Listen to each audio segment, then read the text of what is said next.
guys. I've been told to speak up a little louder, so I'm going to try to do that. This is Earl on the maxproud channel, and I am holding what is my all-time favorite inexpensive bass, and that is the IBANEZ GSR200. You didn't even have to look at the tag. It was just the best bass I've always thought for your money. As you can see with the same PJ configuration. Take care, guys. See you, Summer.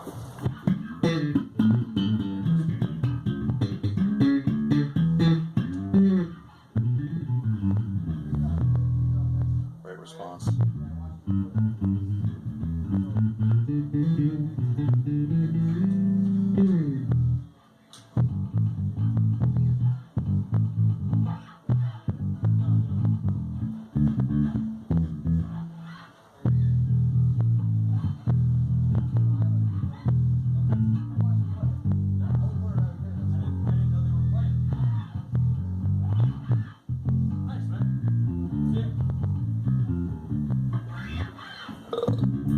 Anyway, I just wanted to, get back into some challenges here, because now, if you've been watching my videos lately, I've been doing, I did about quite a few reviews on the new Mitchell basses that came out, and I think I mentioned in one of the Mitchell videos that my favorite of the Mitchell basses and designs was called the Mitchell MB200, which is, remnant of the IBANEZ GSR200, and I wanted to make a comparison between them. Now, as far as I can feel right now, on standby here, the GSR200 still has a beat, but I'm gonna give you another sample of the sound of the Mitchell again. And this is Mitchell. The company's been around for a few years, focusing basically on guitars, electric guitars, and more acoustic guitars than anything. But now they're kind of branching off. Okay, that was great. Excuse me. Back, hi. Oh, that was great, wasn't it? Yeah. There we go. And here we have the Mitchell. Technical difficulties. Now, I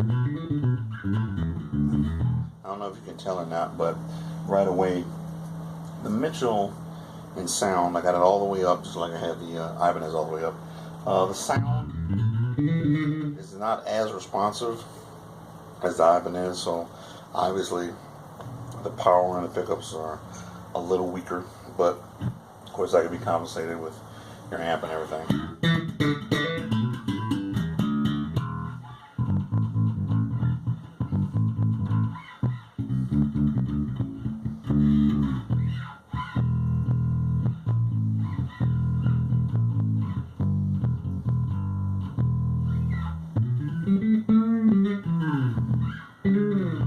Now, it plays well, just like the IBANEZ. It came, seems like it was shipped right out of the box, well, intonated and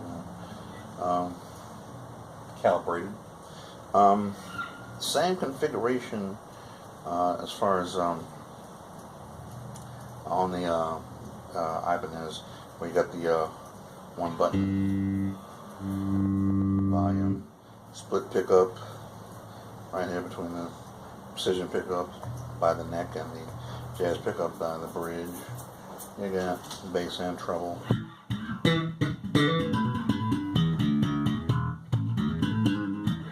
Very, very jazz-like neck, like the IBANEZ. So similar, sort of, in playability and style, sort of. This is a little heavier than the IBANEZ, as I stated, Mitchell. The big difference is going to be they're starting these basses out at $199.99.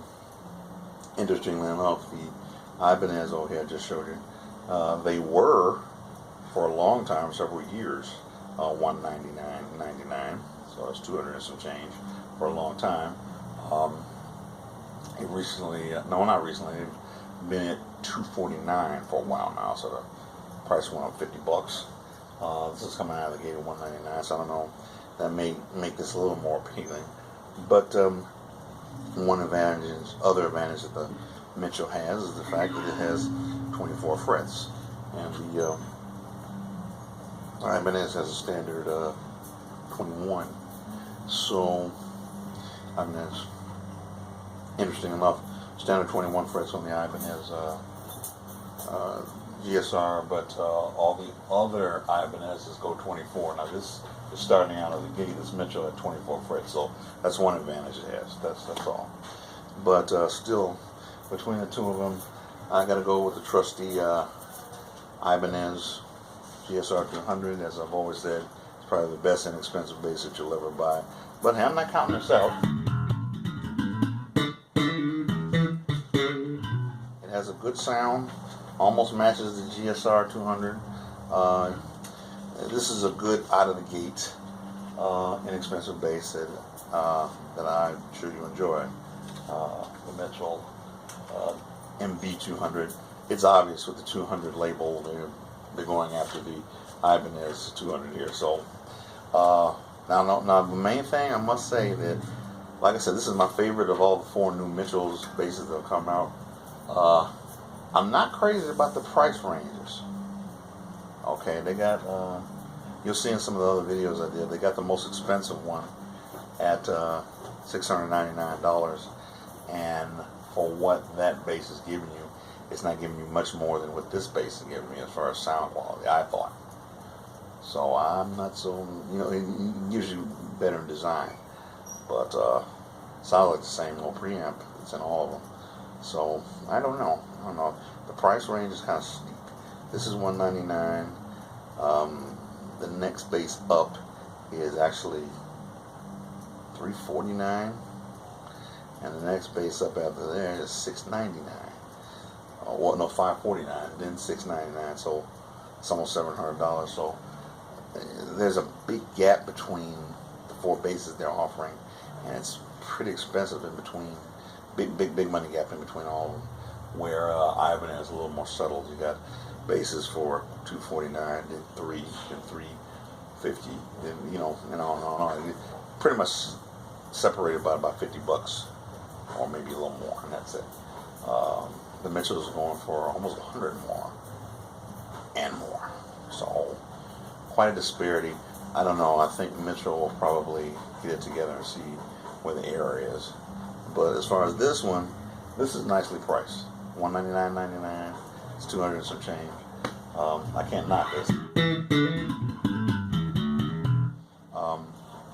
Rosewood neck has some nice oval inlays. Nice paint job. Not bad bass for the money. It really is nice. Like I said, the response is not as good as the IBANEZ, but their IBANEZ, and Mitchell's just starting to really do this. So.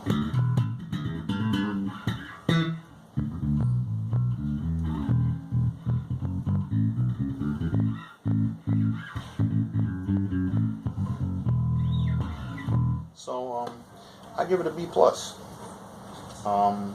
This Mitchell bass, the least expensive of one of their series, the MB200. It's a nice bass.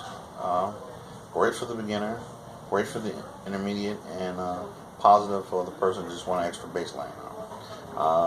They do have I looked it up, they do have a 5-string version of this bass. That's going to be, I think it's going to be $250 or $300 something, in between that, but you can see it.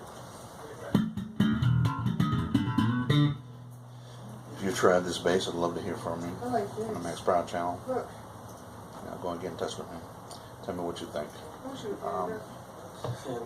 I'm back in the lab and it's a little better, but not a bad bass. Really?